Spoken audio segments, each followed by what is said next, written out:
After Pong's release in 1972, it became very popular and was seen as Atari's first huge hit.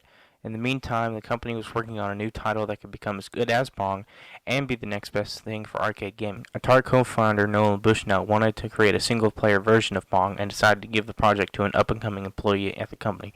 Enter Steve Jobs. Yes, that's Steve Jobs, creator of iPhone, iMac, iPod, you name it. He helped to create the 1976 arcade hit Breakout. However, it was more his Apple co-founder Steve Wozniak that developed the game, while Jobs basically promoted the game to Atari. But enough with backstory, let's play the game. Or more accurately, let's look up some gameplay footage because almost every online and mobile version sucks, and I can't find a suitable version to play on MAME, an arcade emulator.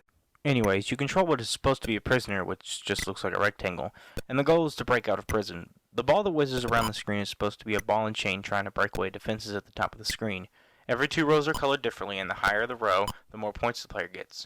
When you hit a brick, it immediately disappears.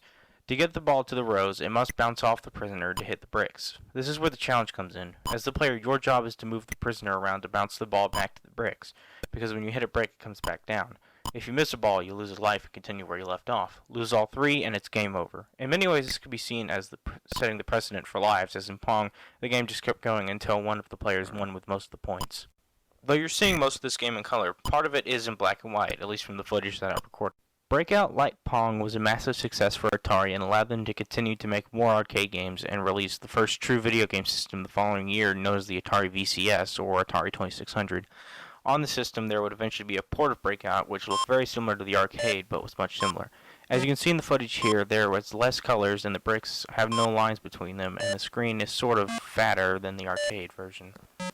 It's an okay port, though the control is kind of terrible. Like Pong, the game essentially requires a paddle controller. If you're interested in playing the game, then it would be best to play it on the arcade or 2600 version, again with a paddle. Breakout was exactly what Atari had been hoping it to be, and this would help to usher in the first era of what I would like to call arcade's king. Next time, we go to Japan and review the first big arcade hit from Japan, Space Invaders. With that said, this is Arcade Chronicles.